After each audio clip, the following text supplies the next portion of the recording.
Assalomu alaykum. Kanalimizga xush kelibsizlar. Bugun sizlar bilan juda to'yimli va mazali belishi tayyorlaymiz.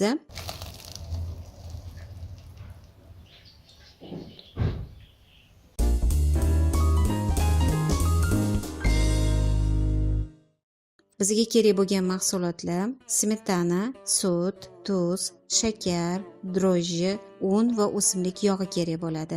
Ishimizni iliq sutga 1 choy qoshiq shakar va 2 choy qoshiq dro'jji solib bir chetga olib qo'yishdan boshlaymiz. Idishimizga smetanani solib, ustidan 1 chimdim tuz, bitta tuxumni solib, yaxshilab aralashtirib olamiz. Keyin ko'pirib chiqqan sutimizni buni ustidan solib, sekin-sekin un solib xamir qorishni boshlaymiz. Xamir yumshoqqina bo'lishi kerak. Oxiridagi o'simlik moyini qo'shganimizdan keyin qo'limizga yopishmaydigan bo'ladi, lekin yumshoqqina xamir bo'ladi. Xamirimizni keyin 40 minutga iliq joyga olib qo'yamiz. Mana endi qiymamizni olib, ustiga 2 ta piyozni blenderdan chiqazib, ozgina suv bilan blender qilib olamiz-da, ustiga solib, zira, murch, tuz namagini to'g'irlab, qiymamizni tayyorlab olamiz. Mana xamirimiz ham oshib chiqdi.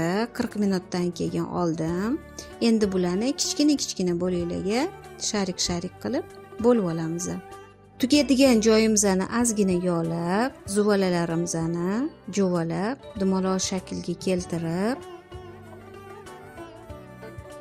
o'rtasiga qiyma qo'yib, chiroyli qilib burama qilib tugishni boshlaymiz. Tugayotganingizda yaxshilab chimchilanglar, chunki bular ochilib ketishi mumkin. Men 1-2 marta o'tib chiqaman.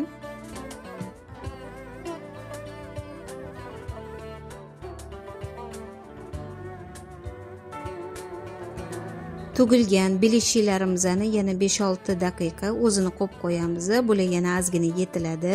Keyin qozonga yog' solib, qizdirib, olov pasaytiramiz va past olovda, pastdan sal tepa olovda birinchi qiyma tarafidan, keyin orqa tarafini qizil bo'lguncha qovurib olamiz.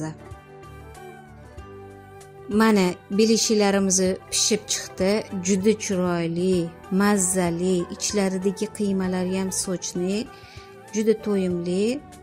Sizlar ham tayyorlab ko'ringlar. Yoqimli ishtaha. Keyingi gal yana kanallarimizda ko'rishguncha xayr, sog' bo'linglar.